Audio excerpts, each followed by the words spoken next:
Okay, these next ones are going to kind of lump together here. We're still in the C's, and yeah, I kind of want to. I'm gonna kind of jump a little bit. I'm gonna kind of jump here or there a little bit, but these are going to kind of lump in together. So we're going to go into civil disobedience. Civil disobedience is the intentional, non-violent defiance of a law or of a government or its agents regarded as unjust or illegitimate. Civil disobedience is often undertaken in obedience to what is perceived as a higher moral law. The term also implies an open, usually public act, risking and often inviting arrest in order to arouse public awareness or to exert pressure on the civil authority. It is allied to the strategy of nonviolent or passive resistance, in which the superior force of the government is confronted and, it is hoped, eventually won over or worn down by the superior numbers and righteousness of a multitude. The term was coined by Henry David Thoreau in his essay on the duty of civil disobedience. It's a short little thing. I read it pretty quickly. While accepting the necessity of government, but endorsing the motto that government is best which governs least, Thoreau did not accept the necessity of acceding to its unjust and moral actions. So the idea of, yes, we need a government to help run things, especially if we're talking about, look at the United States, it's basically a continent, and we've got different almost societies within that, just the continent United States, with that. So it's kind of hard to, we need something to kind of keep it together, apparently. It is our duty, he argued, to take some action to expose and overturn the wrong and to preserve our own moral integrity. Thoreau himself was briefly jailed when he refused to pay a poll tax because the U.S. government permitted slavery and was seeking to extend it in the Mexican War of 1846 through 48. So because of this bad stuff that we're doing, I don't want to help pay for this thing, which is something wrong that I don't agree with. He also wrote in jail as well. The two most notable and successful heirs to Thoreau's notion were Mahatma Gandhi and Martin Luther King Jr., but the tactic of nonviolent direct action has also been employed, for example, in South Africa in defiance of apartheid laws, and more recently in the United States by anti-abortion protesters. Gandhi called it satyagraha, from the Sanskrit for truth and persistence, and mobilized masses of people in a 30-year campaign of non-cooperation with British rule in India. So Great Britain, for decades and decades, had ruled over India, since country this big, ruled over country this big, across, continent and a half. And instead of an armed rebellion, amassed more people than the British rule could deal with. Especially when, taking into account that there were big old world wars that they were dealing with at some of those times as well. And, hey, look, we're not going to do this. Let us have our own country and get out, sort of thing. Is that where I went? Yeah, that's where I went. So it's, get out. King was inspired by his Christian faith and Gandhi's example, and under his leadership the American civil rights movement adopted a strategy of non-violent confrontation and civil disobedience aimed at exposing the evils of Southern discrimination and segregation. The tactic sought to appeal to whites' humanity by meeting violence and hatred with humility and love, and to pressure the United States government to intervene with federal power and federal law. So, sit-ins, people sort of sitting in the way of things, either in businesses or government buildings or in roads or things like that. They're not hurting anybody, just sort of in the way. And the idea that being in the way enough that disrupts the sort of not natural, but I don't want to use the word natural, but the sort of usual habitual behaviors of government or business, we disrupt this enough, then the government's going to have to take action and be like, all right, well, we got to relook at this and do something different. Because, yeah, there are a lot of people, and we're supposed to be in a democracy. There are a lot of people who are saying this, so maybe we got to reevaluate our sort of thoughts on some of this. So that's the idea of that.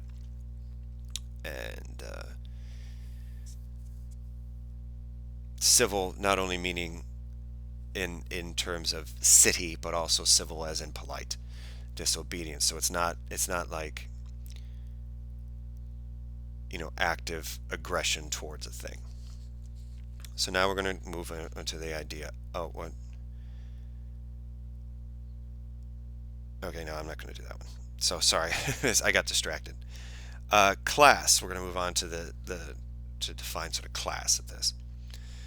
Class is a term denoting civil divisions and inequalities based on occupation, economic standing, heredity, or other distinctions.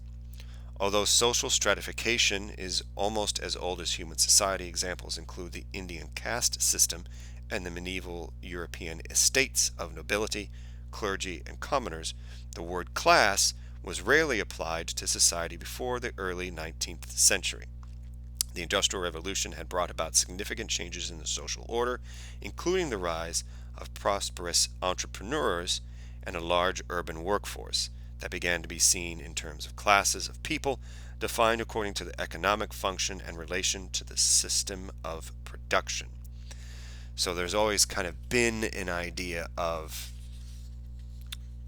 now that there's layers to society. You've got a king, you've got the nobility, you've got clergy, you've got a high military ranking, and you got all this sort of little peons that have to do all the work and everything and kind of get none of the reward. So that got kind of turned on its head a little bit when the Industrial Revolution happened because, well, not only in some places like in France did they, slash and burn and murder a lot of the things within revolution, but that also, the problem with that example is that turned back around into now a military dictatorial empire within a few years.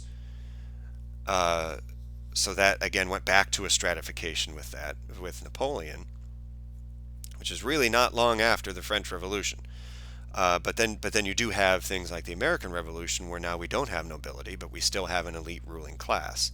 And then once the Industrial Revolution started coming up, and now it wasn't the nobility or the clergy or the military class or these kings that are owning these big factories or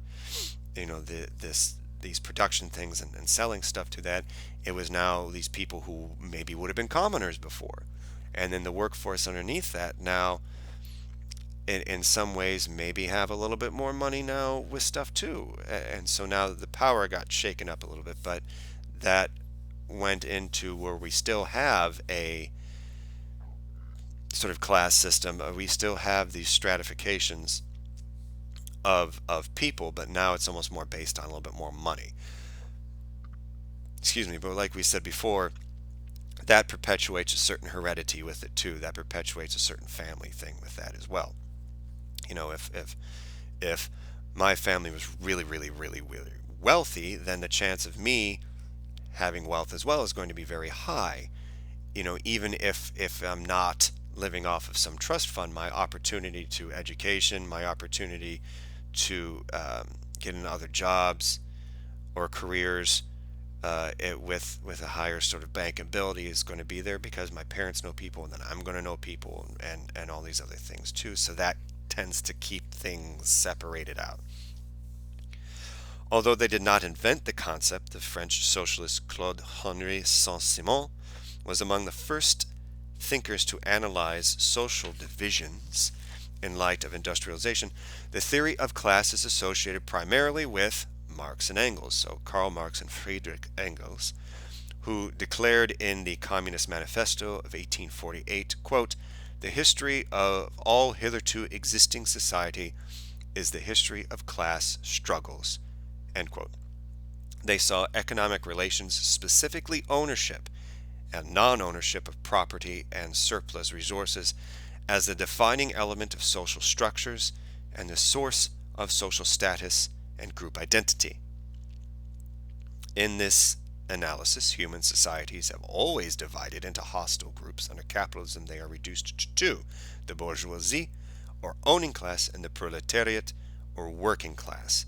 The French term bourgeois originally denoted, and still does in everyday use, the middle class, the merchants and professionals whose incomes and social status place them between the aristocracy of wealth or title, and on the other hand, of laborers and the poor on the other.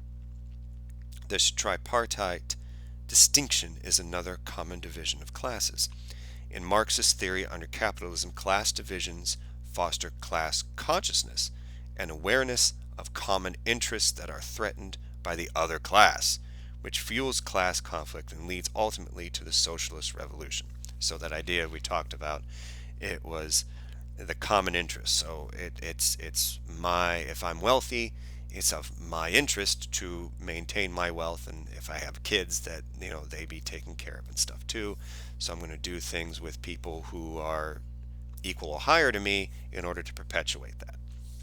The people who are of that more proletariat working classes, they're going to do things that are going to help them. It behooves me to try and get certain rights for me as a worker, because that's the only way that I'm going to have time and have health care, or these other things that go on. So then that starts creating conflict, because it's, instead of, okay, how do we work in Marxist terms, how do we work together so everyone kind of gets what it is, the conflict comes as everyone sort of divides with that. And his idea was that eventually, the larger group of people, that proletariat group of people, is going to turn over and not sort of take this anymore, and disrupt that to the point where now all that wealth gets redistributed, and the ownership of those means of production is more widely distributed, as opposed to just these few people.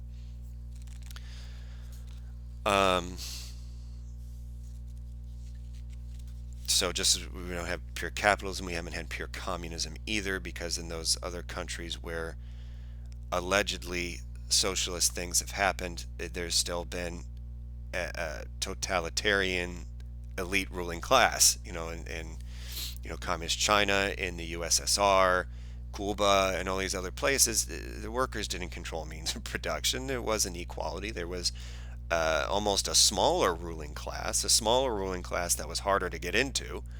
And then, if you sort of were up against that ruling class, you ended up in a gulag or murdered. We even have like weird stuff now where, Vladimir Putin in Russia, sort of a child of that, he's a KGB agent and sort of helped with that sort of socialist quote unquote communist regime in the Cold War in Russia. And even now we have doctors who are saying different stuff about things about the stuff going on with COVID-19. All of a sudden these people in these different countries are oh, this is like the third doctor who fell out of a window. Like, this is weird.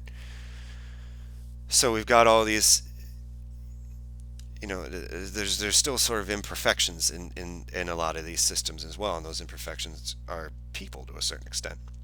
The Marxist class analysis has often been challenged, most influentially by Max Weber. Weber's concept of class was broader and more flexible than Marx's. For example, he emphasized divisions within classes, distinguished between the owning and commercial classes, and stressed inequality of life chances. Example is access to educational and professional opportunities, which we talked about, as the crucial determinant in class divisions. So it's not just the bourgeois and the proletariat. There's, maybe you have an upper stratus and a lower stratus, but there's a spectrum to all these things, and the more access to opportunities will create more access to change in your status within those divisions. He also argued that social position stems not only from class, but from status and power, neither of them necessarily deriving from one's economic situation.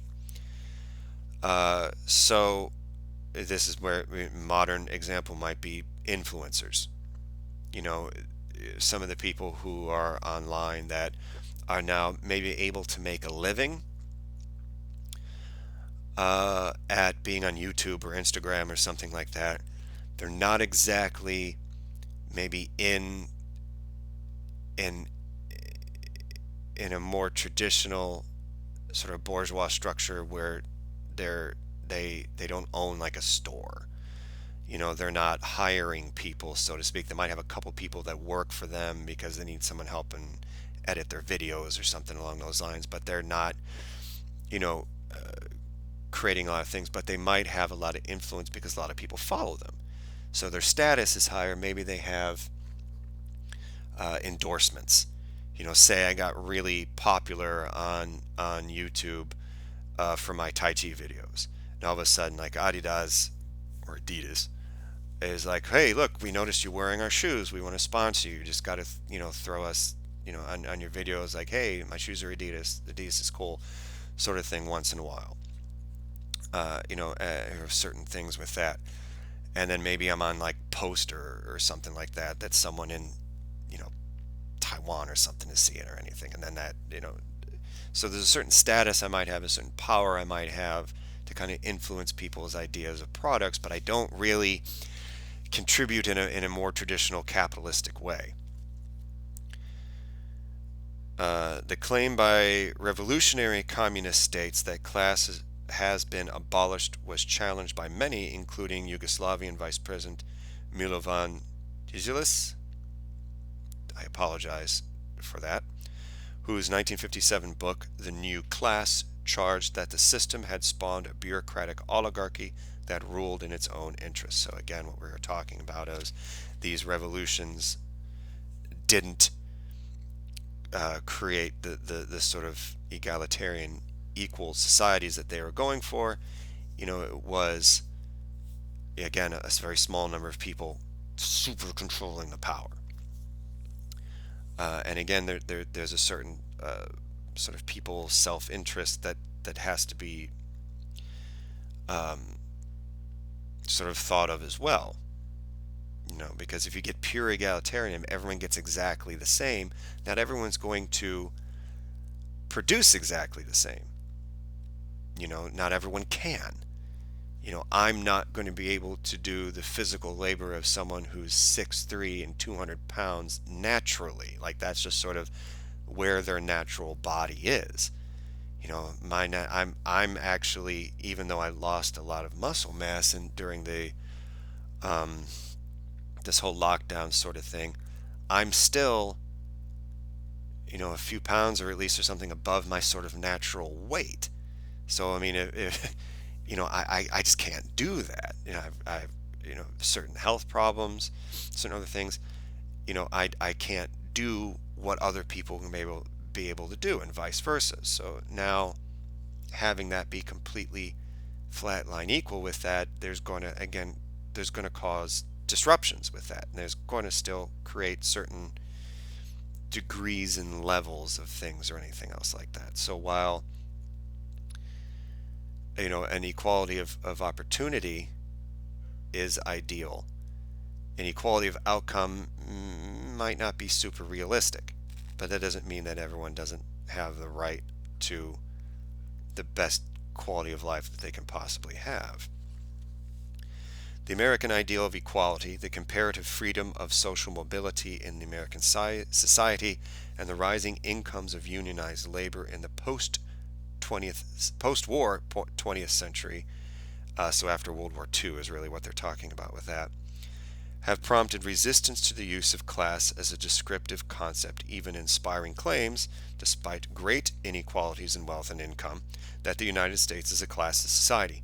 No, it's really not. It's a class society. There is, however, broad agreement that economic circumstance is not the sole factor in determining class divisions in modern society. Racism, for example, may play a more decisive role, as the continued existence of large African American underclass attests. Agreed. Um, so again, but again, it's going to go back to some of that access too. And if people are blatantly denied access to opportunity, again, an inequality of opportunity, you're not going to have, you're still going to have stratification in society. You're still going to have where people are sort of kept down by other ones, and again, people are going to then behave again within the interests of kind of where they're at with that. So the leisure class, this is a little add-on to right here, but I'm going to add this in. This one's going to be a little bit long because I'm trying to hit a couple things, quantize them together as a little group. The leisure class. In The Theory of the Leisure Class, 1899, the American sociologist Thorstein Veblen, there's a name for you, described a class of people whose chief characteristic is conspicuous consumption. So you get all the people with the money, and all you do is see them shop all the time. A lot of these reality stars, the Kardashian people, and all that. I mean, what do you see them do? You don't see them really do anything. Maybe one's got a line of bags, and another one is a model or something like that. But there's a lot of the idea of branding and shopping, and they've got big houses and fancy cars and all these clothes and jewelry and all this other stuff. It's just buy, consume, consume, consume.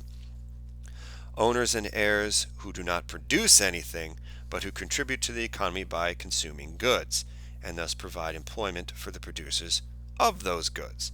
So people with money and no real purpose, I guess they would probably maybe boil it down to. They got a lot of money to buy stuff, but they don't really do anything otherwise to contribute to the society. The goods are not only material, luxury vehicles and fashionable dress, for example, but also non-material, such as education and the arts. Indeed, Veblen argued that the leisure enjoyed by the wealthy class creates a market for many of the culture's non-material goods, without which they would not exist. Since it rests upon the economic and social status quo, the leisure class is generally hostile to progress, Veblen said. Although his critique was aimed specifically at the nouveau riche of the United States, Veblen pointed out that a leisure class has arisen in everyday society with private ownership and material surplus. The nouveau riche, in other words, the idea of these are people who didn't inherit their money for generations. They were, came to it maybe that generation of persons. So if now all of a sudden I had a really cool invention and that broke really good and I got a lot of money for that, and I started a company that produces this thing and other things, and then I am able to sort of buy my access into the higher realms of society, where people who have known each other for 3, 4, 5 generations of their families have known each other and been around each other at the club or these other things. That would be a new rich.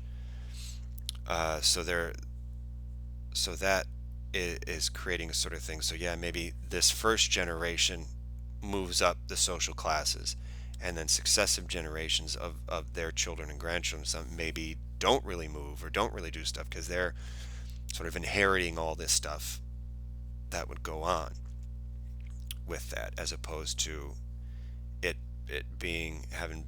So eventually those are going to become sort of the older riche, because now generations, and then they would have lost sort of contact with those other beginnings. Classicism is, I don't know why I'm doing that. That's art. Sorry, my fault. It's talking about kind of bringing in the ideals back towards sort of Greco-Roman things. We'll talk about that later. That's not what I wanted to go. Those are combined together. So common law. Common law is a system of law based on precedent rather than written codes or statutes. So things that have happened before rather than, okay, if someone does this, then that is the exact sort of thing that we're going to do. The basis of the English legal system and those of most former British colonies, including the United States. So precedent is really big with us. So if you ever, a judge has to look after hearing a case before, judgment with this, okay, what has happened before, the precedent that was set in, A versus B in, 1931 or something like that was that if A does this to B, then B has the right to do this. In contrast, most European and Latin American countries, and in some African and Asian, operate under a system of civil law, derived from an ancient Roman legal code and emphasizing statutory dictates over precedents set by decisions in previous cases. So again, if this, then that sort of thing. Common law, originally meaning the law that is common to and accepted throughout the realm, resides in the idea that legal principles are established on a case-by-case basis over time. As Chief Justice Oliver Wendell Holmes observed in The Common Law, 1881, not by logic but experience. In Britain, where common law has evolved since the 12th century and there is no written constitution, all law was judge-made. There, who would I say is or was there? Interesting. Based on the interpretation of prior precedents, precedent, the things that come before. Until the 19th century when parliamentary statutes began to supplement case law. Even today, when most law is statutory, even in common law systems, appellate courts review the lower court decisions. Review of lower court decisions is based on precedent. So the decision's already been made, then they go to appeals. The cornerstone of common law is stare decisis, Latin for to stand by settled decisions, which states that judicial decisions must follow established precedent unless it is outmoded or unjust. This qualification allows for flexibility and growth in the law through and setting of new precedent and is related to equity, the equally ancient doctrine that conforms the strict application of law to principles of natural justice. So we are having where there's a consistency they're kind of looking for with this. We don't want to have a wild consistency of reward or punishment with that, because then it starts disrupting things too much, and we want to have a certain homeostasis with our society. Even nature, talking about natural law, what happens in a natural system, in a real natural system, not this sort of new idea of what people think Darwinism is, of kill or be killed. That's not a natural system, and that's not even what Darwin was saying. In an actual natural system, or a forest, a rainforest, or a savanna, or anything else like that, predators don't just kill willingly. The only predator really kills for the sake of killing, for the most part, is us. Lions, they might have a certain instinct triggered if, they bring down a wildebeest, and then other wildebeest run by them, even if they just killed. They're not just killing just to kill. It's that instinct gets triggered to go after that. But most of the time, you can actually see lions. There's some safari stuff that I love watching. There's pride of lions. Maybe they haven't eaten in a day or so, and there's 10,000 wildebeest sitting right in front of them, and they're just kind of chilling. There's these ecological systems want a balance, and that's kind of what they're talking about with this a little bit. Where if I'm in Lorain County, and I do a thing, and then I do a thing in Cuyahoga County, they want to make it kind of the same thing if I get caught for it. In the United States, common law is influenced by the Constitution, which, on the one hand, sets inviolable principles of law, and on the other, grants some legislative and judicial autonomy to the states, which can enact different laws and interpret them in different ways, so long as they do not conflict with federal law. At first, this freedom resulted in widely diverging court descriptions from state to state, but uniform procedure codes have now been accepted by most states in areas such as criminal and commercial law, and much of the common law has been supplanted by statute. So again, it's like, oh, wait, time out. Too much crazy going on. We need to bring this kind of together with that. And I'm going to do, I want to do one more on this before I go back to that. So now we're going to go to competition. In economics, market rivalry among businesses. So it's the same as like on basketball, something is just now between businesses with that. In natural science, the rivalry among life forms, both plants and animals, for limited resources such as territory, water, and food. Successful competition is the basis of natural selection. The economic theory of competition spans a continuum, from perfect competition in which many sellers offer the same product under the same circumstances, to monopoly, in which a product is available from only one source, which therefore has no competition. Both of these model circumstances are rare. More common are atomistic and monopolistic competition and oligopoly. I mean, it might be the second time in my life I've seen that word. Oligopoly. Oligopoly. Perfect competition is the ideal state of a free market economy in which price is determined solely by supply and demand. Wholesale grain markets, for example, approach perfect competition since there are many producers and their products are essentially identical.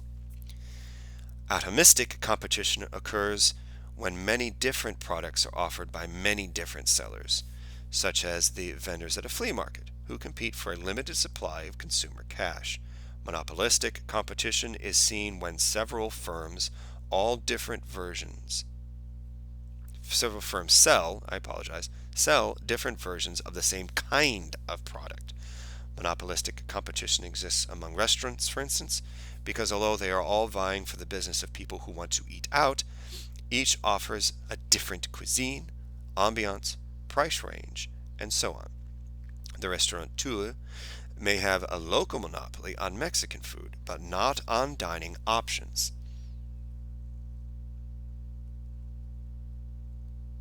You got a monopoly on being a kitty in this house, huh? Or this apartment, not the whole house. There's other kitties. Huh. But you don't know those other kitties because they're not my kitty. The oligopoly, sorry, I'm having a hard time with that today, is an industry with only a few big producers or sellers. Whether one's company's product is indistinguishable from the others, example oil, or is differentiated in one or more ways, example automobiles. Because of their relatively small number, the members of an oligopoly are unusually interdependent, since the actions of one, say raising or lowering prices, will quickly be duplicated by the others. Prices in an oligopoly tend to be fairly stable. Therefore, the competition is generally carried on in other means, although both price fixing and price wars occur, as has happened, for instance, in the American airline industry. Trademarks, advertising, and other means of distinguishing similar products are important elements in both oligopolistic and monopolistic competition.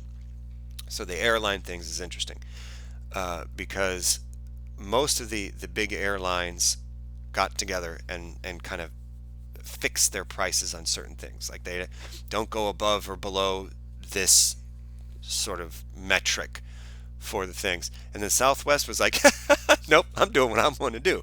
So they ended up getting business because they were undercutting price-wise a lot of these other ones. So, there was a lot of animosity between these other airlines and Southwest at one time, which led to a lot of other things. But some of the things they're talking about, like, there's a handful of, shoes, high end sort of sneakers, Nike and Reebok and Adidas and, a couple other ones and stuff like that.